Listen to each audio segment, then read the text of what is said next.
Well, thank you all. It's good to see you. I'm, of course, happy to be joined by my friends and colleagues, Tom Tillis, Ted Budd, and Shelley Moore Capito. And look, they're all doing as well as they can, as much as they can to make sure that, I think in Shelley's case, Appalachia's prepared for, God forbid, the next storm. But for Tom and Ted to make sure that we deal with what happened. I mean, I wanted to come down here for a few reasons. Number one, just my simple message to the people of Appalachia is that we haven't forgotten you. We love you. We want you to have the best Christmas that you possibly can have despite the circumstances. And I know that a lot of people in this neck of the woods feel left behind and forgotten. I just wanted to make them feel that their government leaders actually care about them, because we do.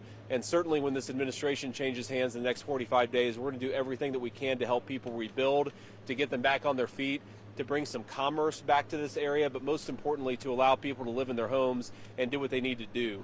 I think there are a couple of very immediate concerns, things that we're worried about.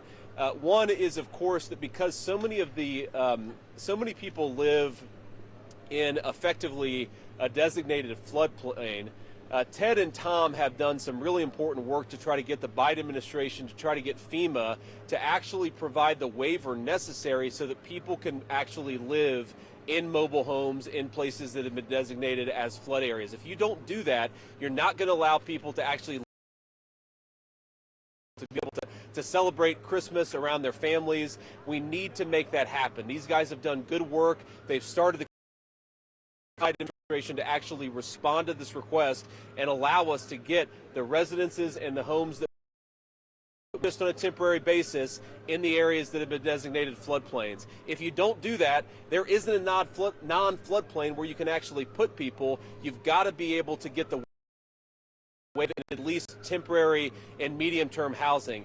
The second thing that I take away from this visit is that we have really got to do a better job when it comes to communications infrastructure in this country.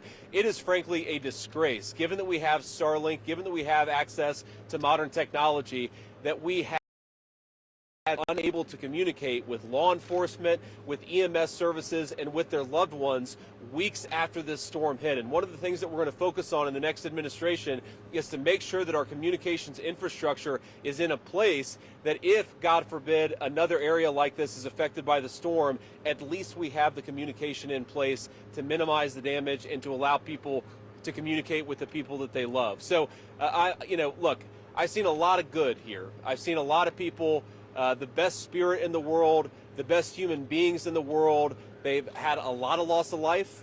They've had a lot of lives and possessions, but they're rebuilding. They love their communities, and we love their communities too, and we're going to try to help them.